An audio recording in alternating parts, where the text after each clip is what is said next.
নমস্কাৰ মই ইয়াত তামোললৈ গৈ আছোঁ পথাৰত মানে চবেই কাম কৰি আছেতো সেইকাৰণে মই ভাবিছোঁ অলপ তামোল দি থওঁগৈ চাহ তাহ দিলে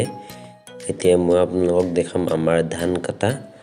আপোনালোকে ভিডিঅ'টো প্ৰথমবাৰ শেষলৈকে চাই থাকিব আৰু চেনেলটো যদি নতুন গৈ আছে সাবস্ক্ৰাইব এটা কৰি দিব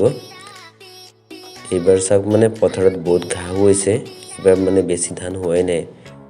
লো দেখাইছো আপোনালোকক ফাইনালি মই আহি পাই গলো এতিয়া পথাৰৰ মাজত এতিয়া মানে সবে ধান চান কাটি আছে তাৰ মাজতে মই চাবলৈ আহিছো আৰু অহাকালি মই ধান কাটিম বুলি ভাবিছো আপোনালোকে চাই থাকিব আৰু ধান কাটো মই দেখাম কাইলে সেইখিনিতে আছে আমাৰ ঘৰ আৰু আমাৰ মাটি আছে ইয়াৰ পৰা ষ্টাৰ্ট কৰি এইফালে এনেকৈ গৈ এই অলপ দূৰ আগলৈকে এনেকৈ ঘূৰি পেলাই এনেকৈ আহি এনেকৈ सीधा एकदम पूरा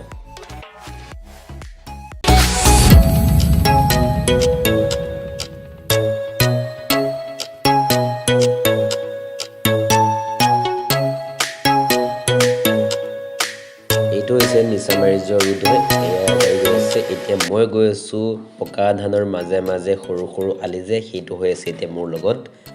এয়া চাওক বেছি ধান হোৱা নাই ধান পকিছে অলমোষ্ট আৰু এয়া আমাৰ ধান কাটি আছে দাদাহঁতে মই আইছোঁ এয়া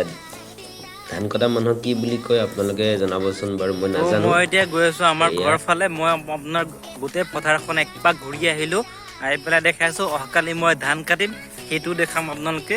চাই থাকিব আৰু ধানটো সবেই কৰিবই লাগে ন মানে আমি মানে ধৰক আগৰ পৰাই খেতি চেতি কৰোঁ ন সেইকাৰণে মানে এতিয়া আহিবই লাগে আৰু পথাৰত আমি নাহিলে কেনেকৈ হ'ব কওকচোন কাৰণ আগৰ পৰা পথাৰত হাল মাৰিছোঁ মৈ